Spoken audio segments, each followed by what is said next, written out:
Hello and welcome to the Nathan Markley Show. And now your host, Nathan Markley. All right. Hopefully this works now. I can't believe this. There might be something wrong with this nice Yeti blue microphone. And I say the one thing I don't like now is when I use this microphone, the Audio Technica, I can't really hear myself. Anyways, I did a whole nice 26-minute episode, and come to find out I did not record the audio. It looked like I could record the audio, but didn't. Anyways, how are y'all doing today, guys? Thank you for tuning in to the Nathan Markley Show. If you don't know, my name is Nathan Markley, and I'm the host of the show.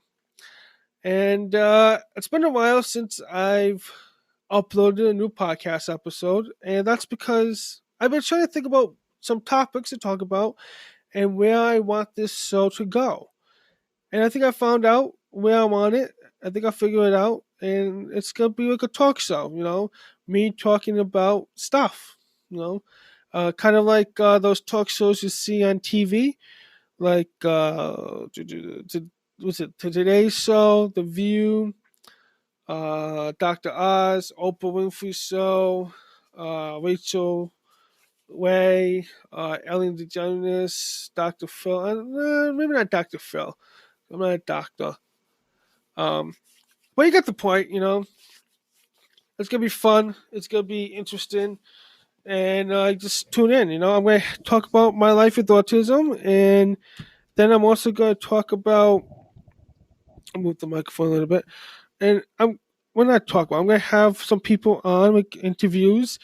And maybe interviews with other people with autism, or how maybe other disabilities, maybe not people directly who doesn't have a disability, or what I like to call a documented disability from a doctor, but maybe that someone who knows someone that has a disability with either autism or another disability. There's so many out there. I just use autism because I have it, and that's what the show started out as. Yeah. So, yeah, who knows, and just other stuff, rants and other stuff I feel like talking about and sharing with you. And we're going to have fun. It's going to be a fun talk show. And that's it. But I do have a little bit of homework. And I know in the beginning of the show, but I need you guys to do something for me. I need you guys' help to research something. I've done some research, and finding conflict of information. But anyways, can you guys do me a favor? Go on the internet, or maybe you already know, maybe you know this. Was there or is there someone that has a talk show, either on the radio or on TV, or maybe another podcast that's been doing it longer than me?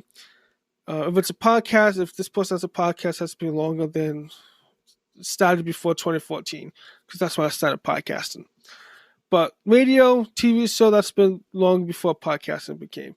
But was there someone who has a talk show, man or woman, doesn't matter, that has autism? I want to know if I'm the first talk show host that has autism. Maybe they want open about it on this show in the beginning, or maybe they're not open, maybe you find out later. But was there anyone that had a talk show that had autism? Let me know. Tweet me at Nathan Markley on Twitter, message me on Facebook, The Life of Nathan Markley, or email me, podcast@nathanmarkley.net. All right, so let's get to the show. So today's show is about the tools I use to organize my life. Autism's organization skills, or what I like to call what's in my toolkit. I have a toolkit that I put together. I've tried so many tools, so many apps, so many services to help me organize my life to be successful and to get to where I am today. And I want to share that with you because I think it's an interesting topic. Because there's so many things out there, so many different things that people can use, because not everyone is the same. One service may help one person, but not help the other one. So I'm going to share you what's mine, and then we're going to have a conversation later. And maybe you can, if you have any, well, we'll get to that later. Yeah. I'm going to, and I'm going to explain a little bit why I use these tools. So let's get right to it. The very first one is email, contacts, and calendar. Now, I've used a whole lot of email services and calendar and contact services, and for the longest time, since beginning of way out of high school, I've got Google. I was a big Google advocate. Use Gmail because it's free and nice. However, ever since I've been studying more and more about security, privacy, and all that this internet stuff, I really came to the decision that Google, I don't want to say ultimate bad guy, but Google has a lot of information on us, and I really don't want Google having that much information. So I've been trying to delete a lot of stuff from Google. Now, Google does give you an option to do that. And I'll do another episode, maybe a live stream. I'm not sure on how to do that. So I've moved away from Gmail. I now use a service called Fastmail, which you have to pay for. There's a 30-day trial. So for 30 days, I tried it for free. And I absolutely love it. And one of the reasons I love it is because I can use my own domain name. And it's actually pretty cheap too. It starts at $3 a month. I have the $5 a month. The $5 a month plan. The difference between the $3 and $5 a month is I can use my own domain name. The $3 one, you can use their domain name. And the thing I like about Fastmail is that it doesn't track you, and it doesn't show me ads in my email like Gmail does. Now, and I really don't read my email unless it's spam. Now, Google reads email to help show your ads to you. They make money, a lot of the money. That's where they got started. I don't blame them. It's from advertisement. So to show you ads, they need to know what kind of ads to show you. So I switched over to Fastmail. Fastmail made it really easy to switch to Gmail. Now, to say this is not an ad. Fastmail is not paying me. However, Fastmail, if you are listening to this, hit me up. I would love to do some kind of sponsorship because I love the service. The other thing, too, I like about Fastmail is I can host a website with them because they have a file storage, and really easy I can host a website. But I don't do that. I have another way I host my website. With Fastmail, I have my own domain name. I have one email. Then I can have like other emails, like it's called a wildcard emails. Like I use the star key. Like if any keyboard, if you look at the 8, there's like an 8 in a star. Sometimes they do an asterisk. I call it a star. So that's a wildcard in email technology terms, and I put star at nathanmarkley.net. Oh, I shouldn't have told you that. I shouldn't have told you that. Anyways, I do that, and if I do anything, so like podcast at nathanmarkley.net, it's an alias of my email, and that forwards to my primary email address. So you can email podcast at nathanmarkley.net, and I'll get it. I can't believe I just said that. I should have told you that wildcard thing. Damn it. No, I'm going to get a bunch of emails. Spam emails. Anyways. Oops. Oh, hopefully no one caught that. So I can have like unlimited aliases of Fastmail. And that's pretty cool. The other thing too, now we get a calendar. I was looking for an email program a calendar because a calendar to me is one of the biggest tools I use. I put everything in the calendar. I mean, I have calendar events that tell me when to wake up, when to get ready, when to eat lunch, when to go to bed, when to drive to a commute. Like I have my commute in my calendar, right? And the one thing I like about calendar and Fastmail and Google calendars too, but I'm getting away from Google as we talked about. I can set it alerts. So an hour before the event, 30 minutes before, 15 minutes, 5 minutes, and so on, or a day before. So that's pretty cool. I use calendar. Even when my bills have to be paid, I put that in my calendar and I set an alert. So I know on this day, um, this month, on the same month, on the same day every month, um, my cell phone is due. So I know to pay that. Make sure my phone is due on that day. I think I get a day alert, a day before I get an alert, and the day of I get an alert. So the calendar is pretty cool. Then, no contacts. You need your contacts because you need to tell your email to allow. See, here's the thing I realize about contacts. Contacts helps you remember email addresses, but if you add a person's contact in your address book or your contacts in email, depends what program you use. Some people call it address books. Some people call it contacts.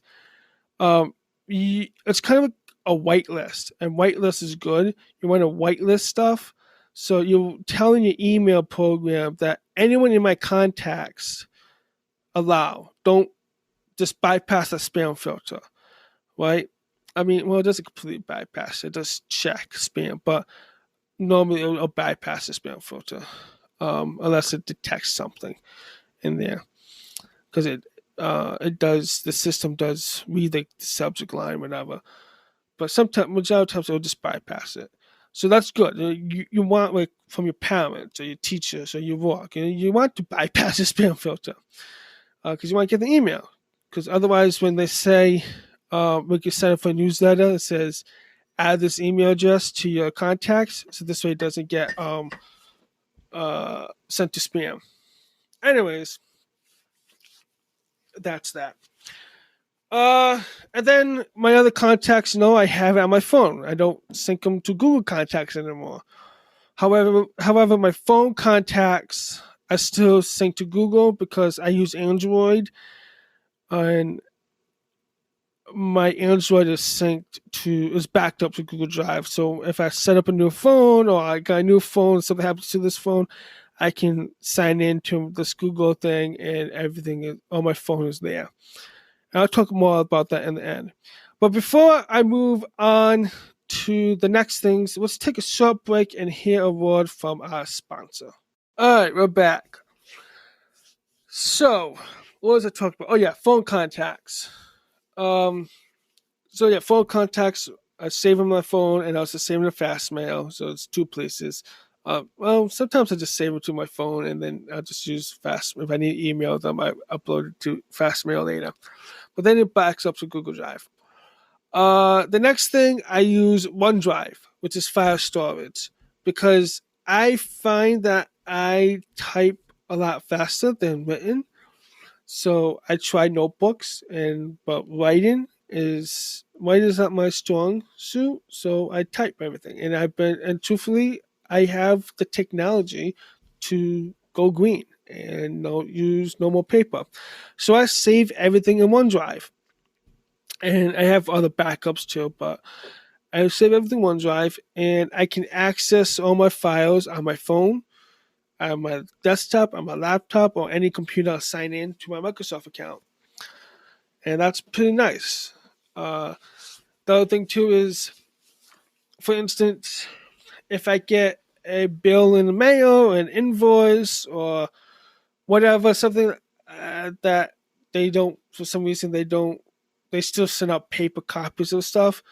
You have some of those stuff that you try. They don't have paperless thing. I want to keep, because there's some stuff that you want to keep. I need to keep records of remember. I just take a picture of it of my phone, and then I send it to OneNote, and I use another server sometimes to call Evernote.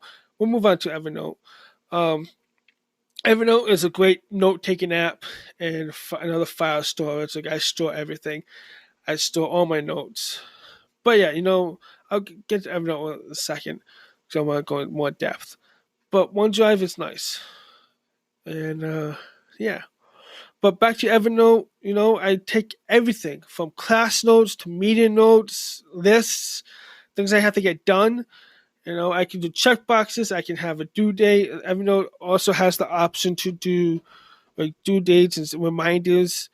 That's pretty cool. I have Evernote works as notebooks, and each notebook has notes. So I have a notebook for work. I have a notebook for task. I have a notebook called Inbox that does this is a general notebook. I have a notebook for school, and with that notebook, I have notes. Think of it like just a notebook. Evernote, it's a notebook, and you can upload pictures, you can upload PDFs in there, you can even upload audio in Evernote. Like I can record audio notes and listen to it after. I've done this a couple times with school. I set my phone up because there's an Evernote app for my phone to audio record class lectures before I started taking online classes. If there wasn't an online class offered, I had to go to school. But anyways, and then and my laptop, I was also typing the notes in Evernote. So I have like Evernote recording it on my phone, and I was typing it. And after the class, the next day or whatever, I will review the notes and combine the two notes together. So it'll be one note. But yeah, Evernote was a great tool, and you can upload, like I said, business cards. I even upload business cards sometimes. I scan them in. I don't keep business cards anymore because I put them all in my Evernote, and I can just make a copy. I go on electronically, go green. That's stuff I have to worry about. That's paper. And that's stuff in the recycle place. I mean, we should recycle, but just less. I have less stuff I can put out there. So, yeah, every time I can go electronically, I try. And, Evernote helps me organize everything too. Look at this. Because here's the thing I realized that my brain is like computer RAM memory, and sometimes your computer can't remember everything in RAM memory, so it gets like sometimes like your computer would slow down or crash. Like sometimes you restart it and it goes clear. Restarting your computer clears the memory, the RAM, and then you have to like tell it to do other stuff. That's kind of like I feel our brains work kind of that way. Or at least mine does. So I use Evernote to write everything down so I don't have to remember it. I can only remember certain stuff, just like everyone else can only remember a certain amount of stuff. That's a better way to word it. Remember a certain amount of stuff. So I write everything down, and then this way I can look back. I'm like, oh yeah, it helps me remember, It helps me do that. So I can refer to my notes.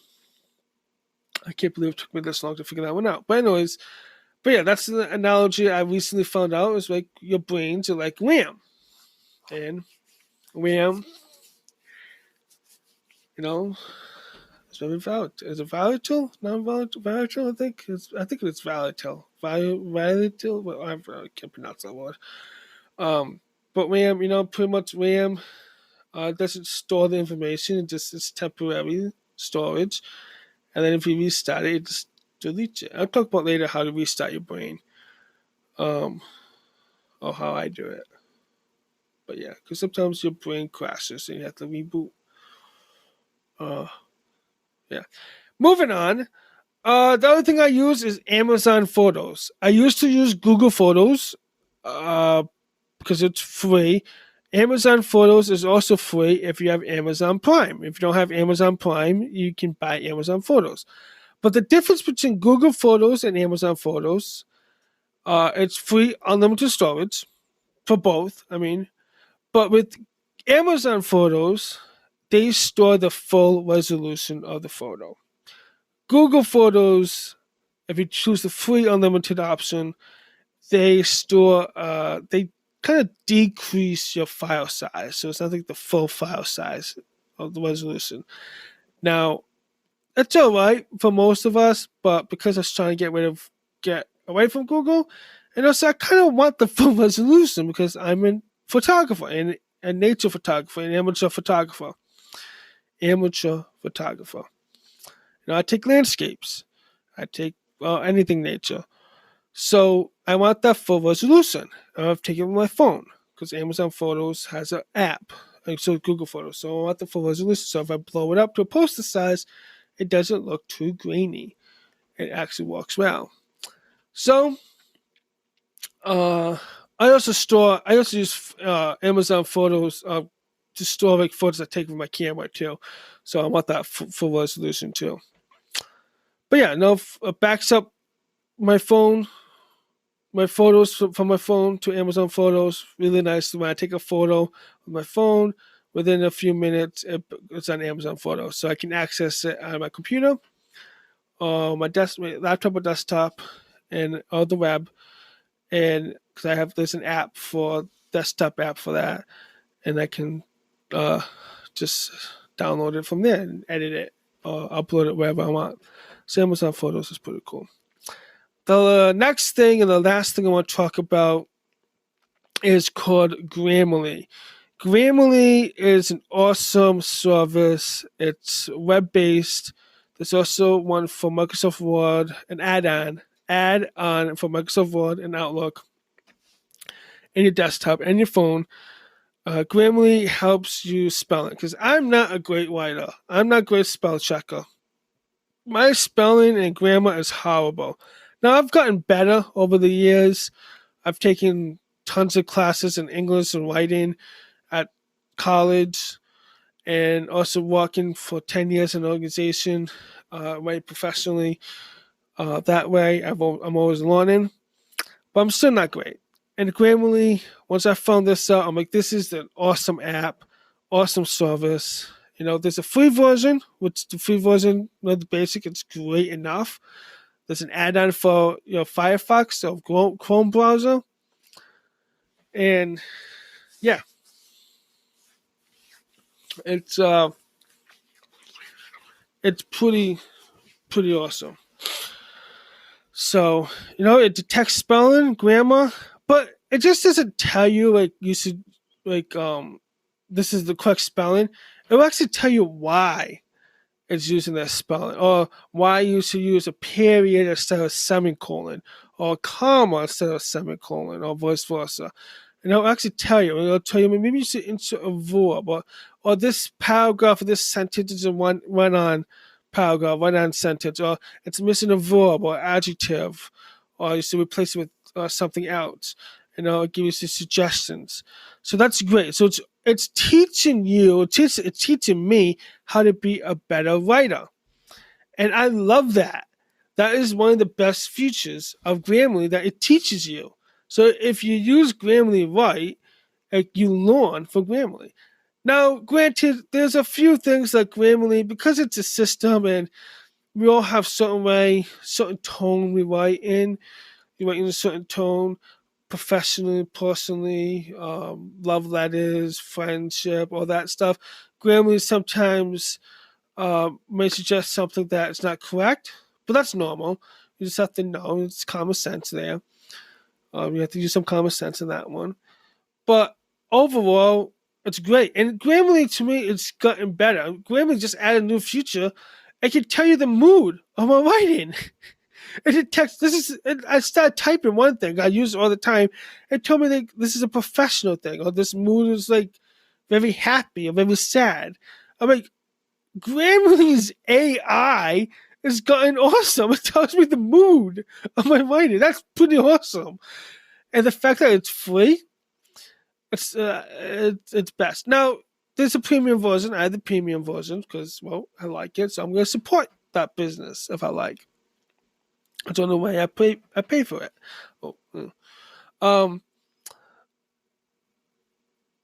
But yeah, the pay version, there's few extra stuff that they give you. One of the things is you can change the type. Like if you're writing an essay or school paper or letter, you can change it so it kind of it can help you better. Also, it apparently it will check for like copyright issues. Like if you're writing an essay for school, plagiarism. I'll check that. I haven't tried that feature yet. I should actually. But no, I did. Yeah, it came up. Yeah, it showed that this text came from this site, so it helped me. I think it even helped me with write a reference, like do like citations and stuff. No, it didn't. I used Microsoft Word for that. Never mind. But yeah, no, this it tells you, it checks that, so that's pretty cool. But yeah, no, that's the 6 tools that's in my toolkit to help me organize my life and be successful in today's world. Fast mail, contacts, calendar. Calendar is a big one, really big one. My phone contacts keep. If I meet people, I might keep their contact information because you never know when I need it. I put in my phone and it backs up to Google Drive. The only thing I use Google for. No, actually, I use Google for a few other stuff. I'll get that in a second. OneDrive, keep all my photos safe and secure in Microsoft OneDrive, and it's really nice. I can access it from anywhere. And it's another backup too. I have like files in different places too as a backup. Amazon Photos backs up my photos on my phone. It helps me organize my photos. Another alternative to Google Photos, and it comes with Amazon Prime. I'm paying Amazon Prime all that money. Was it $100 or $120 a year now? Or something crazy like that. But I mean, you get a lot with Amazon Prime, so might as well use the services, right? I pay for it. I'm using it. Evernote helps keep a list. Takes everything from my brain and puts it on a note, and I can refer back to my notes. Or media notes, lists, you name it. Everything goes in Evernote. Pictures, PDFs. I can even draw on the PDFs in Evernote. Audio notes. And then Grammarly. Grammarly I use in Evernote too. And Microsoft Word and emails and files, to make sure my spelling and grammar is correct and says nice stuff. As I mentioned, I was going to talk about other Google stuff I use because I still have a Google account. I'm deleting a lot of services. Eventually, Gmail will go away, but I'm kind of forwarding everything from Gmail to my new email, and there's a vacation spot I just tell people, so that's on there for a few months to get people to do the email. But anyways, no, I still need Google. Google's good. I do like Google, but there's some stuff that I don't really like. Them private tracking me. I've turned off location history on my phone and web history, so Google can't see my web history. Google location history. I don't use Google Maps anymore. I use Waze Maps now. Waze is owned by Google now, so they can see some of it. But I think it's a little different than Google Maps. I have YouTube. That's the other thing. Google Voice. I use Google Voice. Well, I'm thinking about getting rid of that now. And then, because I have Android, I have the Google Play Store, so they have that payment information, or they have then the apps I use, so they have that way. So there's a lot of stuff like in the Google account. Maybe I'll do another episode on this, and how to secure your Google account. I'll look at stuff on Google. Maybe I'll do like a video thing on my Facebook page. I'm not sure. Like a how-to article video, like securing Google and stuff, or seeing the services and information that Google has on you. And Google, when you use Google keeps tracking everything. I don't use Google Chrome anymore. I use Firefox, and Firefox is not logged into Google.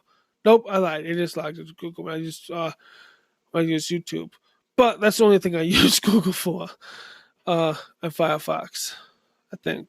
Yeah, looking at Firefox. Well, yeah. So I'm trying to move away from Google and be a little more secure, and I'm trying to minimize the stuff that I have on me and tracking. Not just that, but internet too. I don't use Google search engine. I use DuckDuckGo. DuckDuckGo doesn't track me. It doesn't show me ads. The Google does. Now I know I have a little bit of problem with it, and I get it. They make money, but that's why Google can offer their services for free. I mean, they have Google App Store, Google for Business, G Suite. But anyways, I'm getting off topic here. That's another topic for another day. So, with that being said, what are your guys' tools? What's in your toolkit to help you organize your life? What do you use to be successful? Anything similar? Anything different? Anything special that you use? Any app or service that you have in your toolkit? Your organizational toolkit to organize and be successful in life? Let me know. Tweet me them at Nathan Markley on Twitter. Facebook message me or leave it on Facebook. Facebook.com/The Life of Nathan Markley, or email me at podcast@nathanmarkley.net. Let me know what's in your toolkit. And I think that's going to do it for this episode of the Nathan Markley Show. I want to thank you all for listening. And if you haven't already, be sure to subscribe to the podcast. Actually, you guys probably already subscribed to it if you got this notification. But if you haven't, it's the first time listening to me, welcome. Hit that subscribe button in the Apple Podcasts, Google Podcasts, Spotify, or anywhere else you listen to podcasts. Also, do me a favor. If you can leave a review on Apple Podcasts, that'd be great. I would love to see what you guys think about this show. And in the reviews, too, you can say, put recommendations. Like, if you have stuff you want me to talk about or people you want me to interview, put it in the review. Like, I read those reviews. I don't think Google Podcasts or Spotify lets you leave a review. But if you want to leave a review on Apple Podcasts, you can. It'd be great. I actually would really love it if you can review me on Apple Podcasts. Also, you can also leave a review. Like, you can email me or tweet me or Facebook message me too. I'll get that. But yeah. All right. Take care, guys. I'll talk to you later. Hopefully, I'll do another episode next week. I'm going to try to release one every week. I think I'm going to try to release it on every Sunday. So this way you can listen to your podcast. You listen to my podcast on your commute during the week.